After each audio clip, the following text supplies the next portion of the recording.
So I've been chasing a symptom on my son's Grand Marquis for about 2 weeks. It's a 2003 GS. And the symptom started off with it just stalled while driving. And so I tried to troubleshoot that. I already knew we had a code for intake air temperature sensor. This one's integrated with the mass airflow. So I get the car back to the house, change the mass airflow sensor, do a couple other things the car needed, minor things, you know. Cars always run really good. And so then I notice about half the time when I turn the key to ignition, the dashboard flashes like this.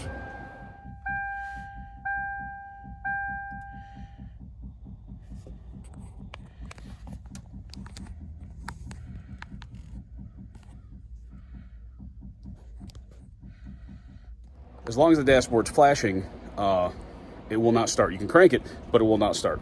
So as I analyze that, in the meantime, I can hear the fuel pump thumping, behind the back seat, like it's trying to prime the fuel lines over and over and over again. So that made me want to look at the fuel pump. So I check fuel pressure with a manual gauge. I check fuel pressure with my scan tool because this engine has one of those fuel pressure sensors on the rail, so that's super handy. I always had great fuel pressure when it was running. It was definitely not a fuel pressure issue. And then I realized that what was really probably going on as that dash is flashing that way is that the PCM is shutting itself off and on multiple times, and why I wasn't sure. So I started learning about how to get a PCM, how to troubleshoot that. And this car only has about 120,000 miles on it, even though it's an 03.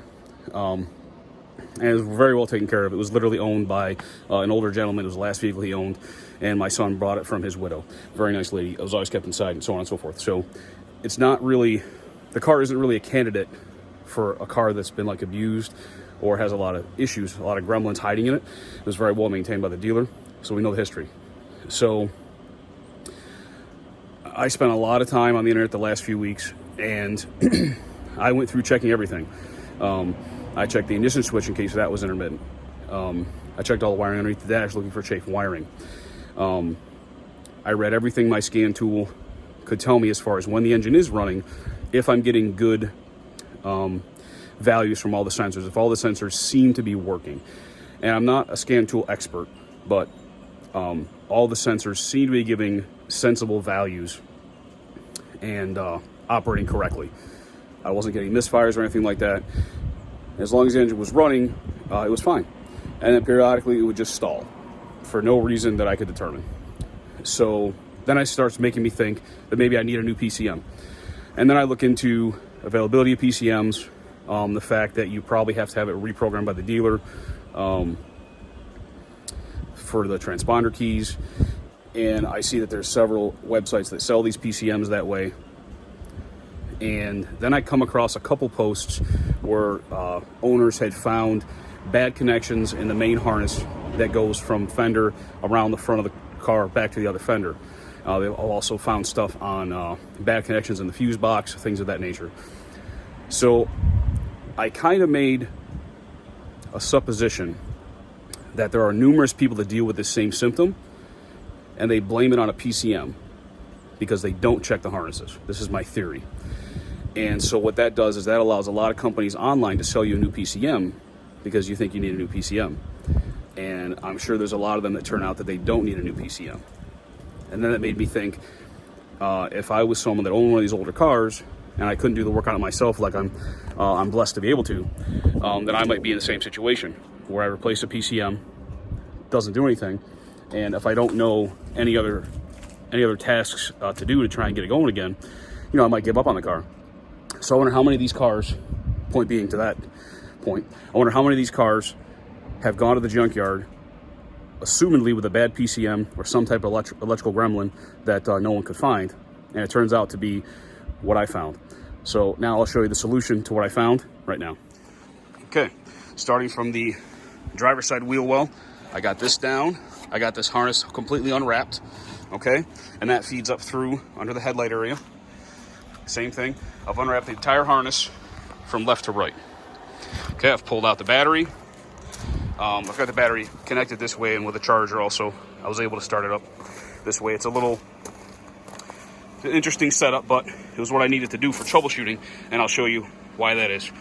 So I got the fuse box hanging down here for right now, temporarily. You see my jumper cables hooking up power to it, and this is the rest of the harness going this way. Okay, so I visually inspected the entire harness.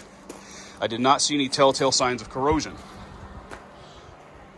However, when I was working on this part of the harness, right here, this was wrapped in all that split loom there in tape. When I unwrapped this whole section was soaking wet, like very wet, and it had mud and filth on it. I don't know if we're missing a part of a shield down here or what it is, but it's possible there's part of a shield missing. Nevertheless, this whole area was soaking wet. So after visually inspecting everything, I started to look carefully from this end of the harness down, flexing all of these, you know, splices. I'm not sure why there's that many splices in a factory harness, but whatever. I'm sure it's to keep costs down. So inspecting all this. So I get the car running while I'm doing this, right? Because I know that the symptom will stall the car and also stop the car from starting, okay? So then I make it to this junction right here. 2 yellow and blacks together. I find a fault in this joint. And I'll show you how that actually happens. Okay, so that's engine running. I try and set my phone right here so I can show you this wire. Okay, when I pull this, we'll show you. See that? That's all it took. And then because I've manipulated this a bunch of times, this heat shrink has started to come apart.